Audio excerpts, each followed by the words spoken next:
New Year's Eve, of course, is always a day where we look back at the year just concluded and look ahead to the year just around the corner. And let's do that now with Mark Murphy, the editor of the Providence Business News. Earlier this month, Mark moderated a panel of some area business experts about how the year was in terms of the economy and employment and what they think is coming up ahead. It's a very, very comprehensive summary. Transcript of that mass interview is in the current edition of the Providence Business News. Yeah, it was great. We had 6 people, some from the for-profits, from the nonprofit world in a mix of industries. We had an academic, Sylvia Maxfield, the Dean of the College of Business at Providence College. And so we really the idea was, let's look at 2018. How do you think it was?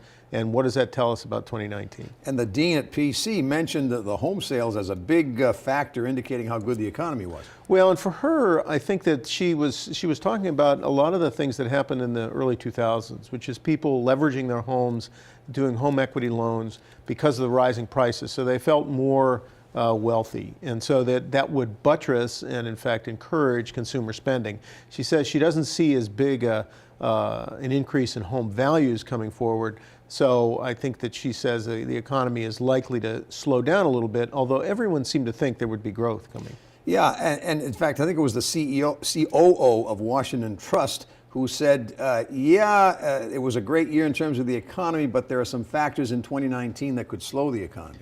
Well, I think you've got one thing is uncertainty, and I think they all, as we've talked about before, uncertainty is the enemy for a lot of businesses. They, you need, if you're going to make investments, whether it's hiring people or capital expenditures, you have to be able to sort of forecast what's going on. And right now, there's a lot of uncertainty, not just in the stock market, which of course makes people take a lot of Dramamine, but but in terms of what can you invest in and what are the markets going to be like. So Washington Trust sees an economy that's better, but perhaps they'd be a little bit more risk averse, as a lot of banks are. And he said, I think too, that slow growth is still growth. That's right, exactly. So we didn't have anyone saying that they expect the economy to go down. They actually, when looking at the whole thing, there were 3 kind of themes, and one was workforce development, which we've talked about. And this came across, interestingly, in every sector of the economy that we talked about.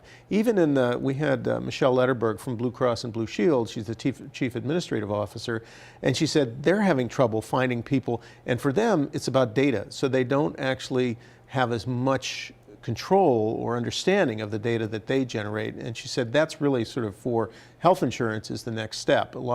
That's happening a lot in just health care. So there's workforce development. There's incentives, which they think, and they all actually agreed that Governor Raimondo's incentive programs have been successful. And as long as they don't venture too far into just going for the big, the long ball, that they'll be fine. And the last one was regulation. And while work has been done to reduce and simplify and streamline regulation, there's still a lot to be done. A lot more of this available in this transcript of this interview, current edition of the Providence Business News. And Mark Murphy, we thank you for joining us. Thank you, Frank.